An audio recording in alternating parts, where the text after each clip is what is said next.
আসসালামু আলাইকুম ভিউয়ার্স, আশা রাখছি আপনারা প্রত্যেকে অনেক ভালো আছে।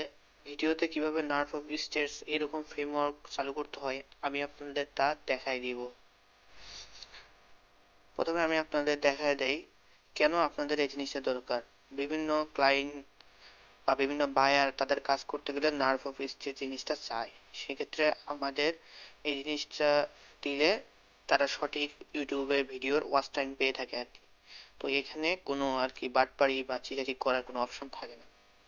তো এই কারণে এই সাসেনের এই কাজটাতে আমরা নার্ভ অফ স্ট্রেস দিতে হবে, যেটা বায়ার রিকোয়ারমেন্ট করছে আর কি।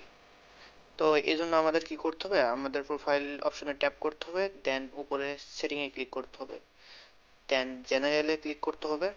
আমি দেখাই দিচ্ছি। দেন নিচের দিকে স্ক্রল করতে হবে। নিচের দিকে স্ক্রল করলে আমরা দেখতে পাচ্ছি এনেবল স্টেটস অফ নার্স।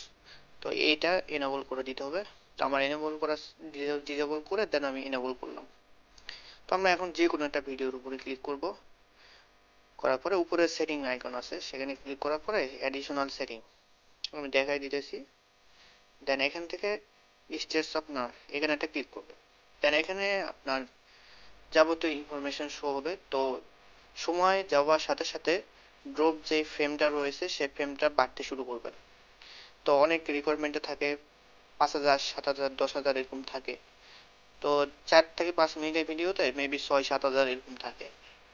তো এইটার কারণে অরিজিনাল ওয়াচ টাইম কেউ ভিডিওটা ভিউ করলো কি না করলো এই বিষয়টা একদম পারফেক্টলি ভাবে ধরা যায় আর কি। এই জন্য এই অপশনটা সবাই ইউজ করে যারা ওয়াচ টাইম নেওয়ার জন্য কাজ দেয় আর কি।